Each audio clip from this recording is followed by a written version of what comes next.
Era 2005 e o terceiro filme de Star Wars, A Vingança do Sith, estava prestes a ser lançado. E isso não apenas concluiu a trilogia, mas na época fomos informados de que isso também encerraria a saga Star Wars, amarrando todos os elementos da mitologia de Star Wars em um pacote completo. Os 2 primeiros filmes iniciais, A Ameaça Fantasma e Ataque dos Clones, não foram exatamente bem recebidos pelos fãs na época. A grande questão na mente de todos era se este filme seria melhor e se veríamos mais uma vez aquela magia incrível de Star Wars. Bem, a resposta é sim. Neste filme, que provavelmente é o mais intenso de Star Wars, testemunhamos a queda de Anakin Skywalker nas mãos do manipulador Palpatine, também conhecido como Darth Sidious, onde Anakin passa por uma transformação extrema na tentativa de salvar o seu amor, Padmé. No entanto, como todos nós sabemos, os seus esforços do lado sombrio levam ao caminho de Darth Vader. Se ao menos Anakin tivesse aceitado que Obi-Wan tivesse uma vantagem elevada, isso poderia ter sido evitado. Hoje estamos explorando o lado sombrio da força ao analisar as 10 coisas que você provavelmente não sabia sobre a Vingança do Sith. Então, se está gostando deste vídeo, se inscreva no canal e deixe o seu like e ative aqui o sininho com as notificações para você não perder nenhum conteúdo novo aqui no canal. Então vamos lá, vamos conferir!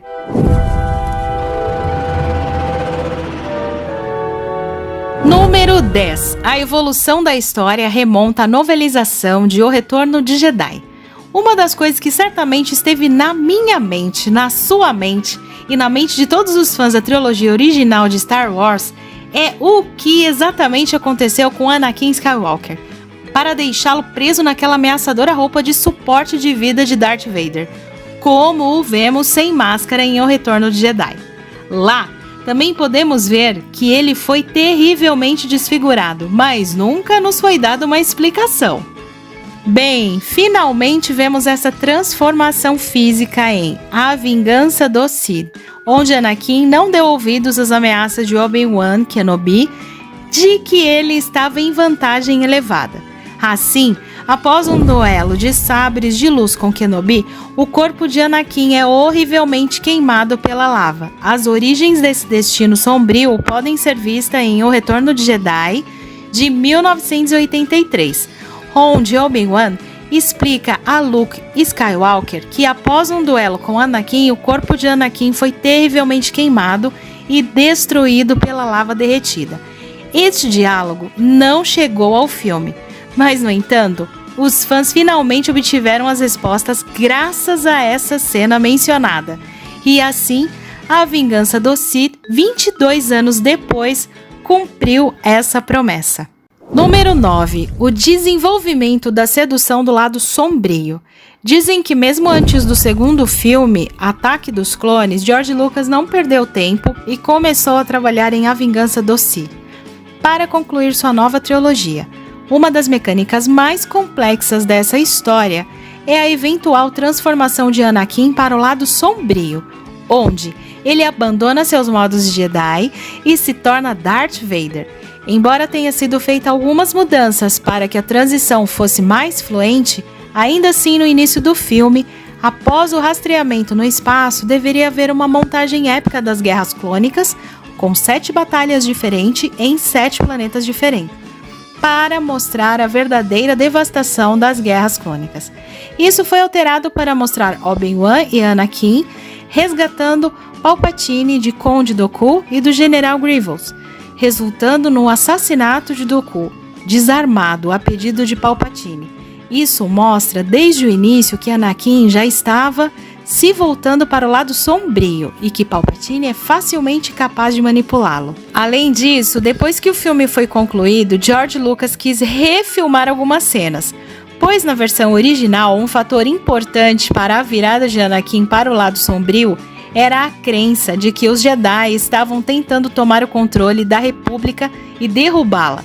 Lucas queria que as novas cenas mostrassem que o principal motivo de Anakin para virar para o lado sombrio e matar os jovens Padawans além de suas preocupações com a República, era seu amor por Padmé e seu desespero para salvá-la. O fato de Anakin Skywalker ter se tornado Darth Vader por amor e tentativa de salvar seu verdadeiro amor torna o personagem realmente trágico. Quando você assiste a trilogia original após ver A Vingança do Sith, você passa a sentir pena dele. Número 8. Vínculos planejados com os filmes anteriores de Star Wars. Em 2005, isso seria a conclusão da saga Star Wars. Com tudo resolvido, sem pontas soltas, portanto, o roteiro original tinha mais referências aos filmes anteriores de Star Wars. Uma delas incluía uma cena em que Yoda entra em contato com o espírito Jedi de Qui-Gon Jinn, onde os dois se comunicam. Essa cena marcaria o início do aparecimento dos espíritos Jedi. Houve até conversas para que Liam Neeson voltasse e fizesse uma participação, mas isso não aconteceu. Ao invés disso, ficamos com Yoda contando a Obi-Wan sobre Qui-Gon Jinn, sendo capaz de voltar, e isso foi praticamente tudo o que tivemos, o que não foi tão espetacular assim. Outra ideia rejeitada foi a revelação de que Palpatine seria o pai de Anakin, e que o criou manipulando os midi-chlorianos que criam a vida. Os midi-chlorianos foram um ponto controverso do primeiro filme da trilogia, Ameaça Fantasma, já que foram descritos como o que dá às pessoas a força. Número 7. Personagem excluído. Então, eu já comentei sobre certos aspectos e pontos da trama excluída de A Vingança do Sith, mas agora focamos em um personagem excluído. Um rascunho inicial do roteiro estava previsto que um Han Solo de 10 anos aparecesse. Bem, eu estou muito feliz que isso não tenha acontecido, porque seria terrível. Eu não consigo perdoar Chewbacca por ter sido inserido de forma forçada na história, mas acredito que um Han Solo jovem realmente não teria funcionado. A versão jovem do Han Solo realmente foi considerada. Incluir um Han Solo criança não ia fazer muito sentido. Eu me questionei quem deveria ter escolhido para interpretá-lo. Talvez Shia LaBeouf ou alguém assim. Número 6. O diretor fantasma. A maioria das filmagens de A Vingança do Sith ocorreu nos estúdios da Fox em Sydney, na Austrália. Assim como no filme anterior, também houve cenas adicionais filmadas no Reino Unido, Itália, China, Tailândia e Suíça. Existe uma espécie de lenda urbana ou teoria da conspiração de que o amigo e parceiro de George Lucas, Steven Spielberg, supostamente era secretamente levado ao set quando não havia mídia ou imprensa por perto para dirigir o filme, enquanto mantinham a fachada de que Lucas era o verdadeiro diretor, né? Há um boato semelhante circulando de que Spielberg também teria dirigido secretamente Os Bons Companheiros, mas isso é uma história para outra hora.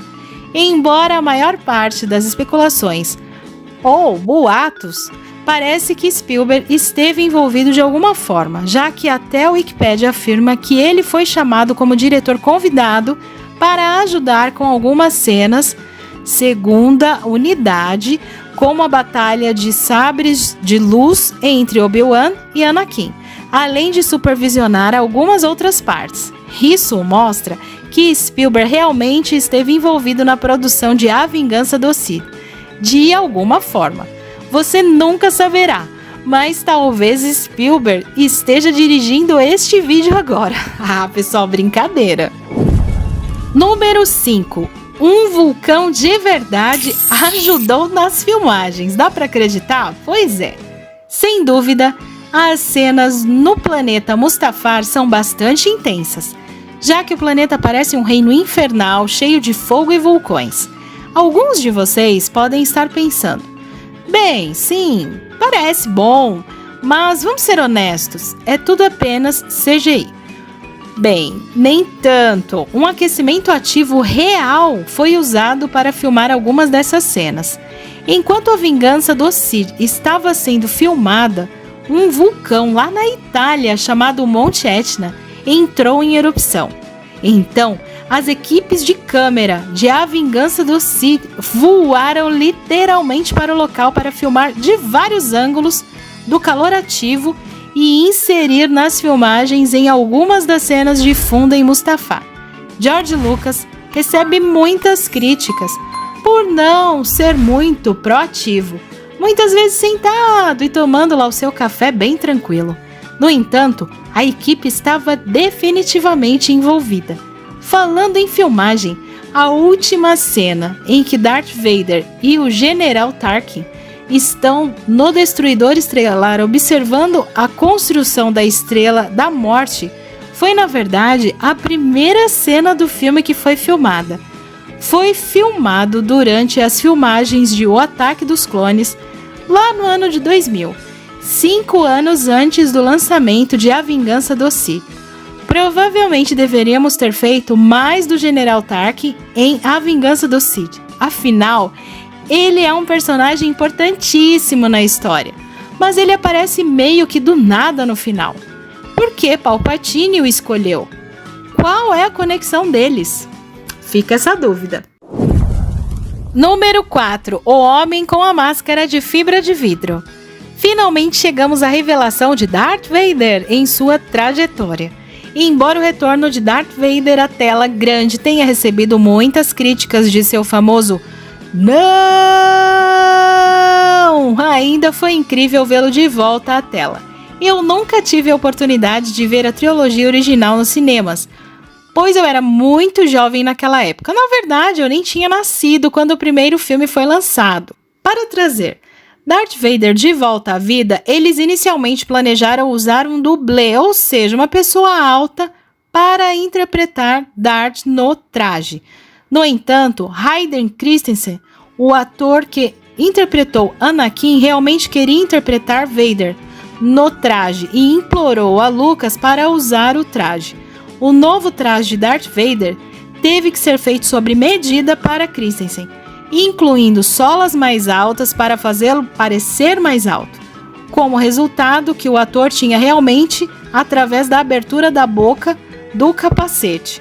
Algumas imagens finalmente foram divulgadas. Os fãs ficaram super empolgados. Haviam muitos rumores sobre o nome do filme, como a ascensão do Império e o nascimento do Império.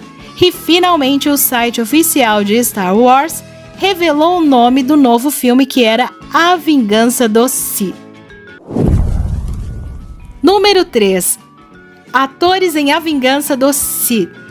E não é que eles entregam performances impecáveis, incluindo Ian McDermott e Samuel L. Jackson, mas Christensen realmente tem momentos em que brilha também. Você realmente pode sentir o seu sofrimento, medo, confusão, assim como sua dor, raiva, desespero. Acho que você pode ver que Christensen se entrega completamente ao personagem e se torna essa alma atormentada, infelizmente. Ninguém realmente se lembra de todos esses momentos poderosos, mas sim do famoso "não é porque estou tão apaixonado por você". Você é tão bonita. É porque eu estou muito apaixonada. Não, não, é porque eu estou apaixonado por você. Número 2. Cenas de restauração. O corte original de A Vingança do Sith tinha mais de 4 horas de duração. Pois é, havia muito o que contar neste filme, mas claramente algumas partes tiveram que ser cortadas para chegar à duração final de 2 horas e 20 minutos. Algumas das cenas que mais me chamaram a atenção envolveram a missão de resgate no início, onde vemos outra Jedi chamada Shaak-Ti, que também fazia parte da missão de resgate, sendo morta pelo General Grievous, deixando Anakin e Obi-Wan muito irritados com isso. Também vemos eles fazendo alguns gestos e sinais de mãos estranhos um para o outro, que eram meio que um código para que eles pudessem planejar ou fazer algo em seguida. Na verdade, houve muitas cenas da missão de resgate no início do filme. pois originalmente ela tinha mais de 1 hora de duração. Também vemos a formação da rebelião. Na verdade, a formação da rebelião é um ponto super importante da trama e que também foi cortada. Eu acredito que tenha sido considerado que já havia muita coisa acontecendo, mas é uma pena, já que a rebelião foi um aspecto fundamental da trilogia original. Também temos uma cena em que Padmé enfrenta Palpatine, onde Padmé usa um adereço de cabeça realmente super interessante. É engraçado porque é assim que vemos Padmé no pôster do filme, apesar de nunca vermos esse visual no filme final. Também vemos Yoda, Obi-Wan e Mace Windu discutindo suas preocupações crescentes com Palpatine, onde Mace Windu até explora a possibilidade de prendê-lo, o que mostra que Mace Windu já tinha suspeitas sobre Palpatine antes de Anakin informar que ele era o Lord Sith que estava procurando. E finalmente uma cena no final em que Yoda se exila para o sistema Dagobah, o que prepara o terreno para onde o vemos em O Império Contra-Ataca. Isso foi cortado porque o final do filme deveria se concentrar exclusivamente no destino de Skywalker, ou seja, o funeral de Padmé, Anakin se tornando Darth Vader e a separação de Luke e Leia. Número 1. Legado do Sith. A Vingança do Sith foi lançada em maio de 2005, e a pergunta que estava na mente de todos era se a Vingança do Sith poderia reacender aquela faísca de Star Wars que muitos sentiram estar faltando nos 2 filmes anteriores, e era uma conclusão satisfatória para a saga de Guerra das Estrelas. Financeiramente falando, A Vingança do Sith foi muito bem sucedida, arrecadando mais de 868 milhões de dólares, com um orçamento de 113 milhões de dólares, tornando-se o filme de maior bilheteria de 2005, superando o último filme de Harry Potter, A Guerra dos Mundos, de Steven Spielberg, devido a algumas cenas mais intensas e violentas do filme. A Vingança do Sith recebeu a classificação PG-13, embora eu fique muito surpresa que não tenha recebido uma classificação R, considerando a cena em que Anakin é literalmente queimado vivo. O filme recebeu boas críticas dos críticos, alguns elogiaram sua narrativa, drama emocional e efeitos especiais, enquanto outros sentiram que ainda tinham problemas que os 2 filmes anteriores tiveram. No entanto, muitos concordaram que era o melhor filme da trilogia. Pode não ser o melhor filme de Star Wars, mas é muito melhor do que os 2 anteriores, não é? Apesar de todos os seus problemas. E você, o que achou? Esse foi o vídeo de hoje. Dá uma olhada no que o pessoal está dizendo aqui nos comentários. E eu vou ficando por aqui e a gente se vê no próximo vídeo. Tchau, tchau, pessoal!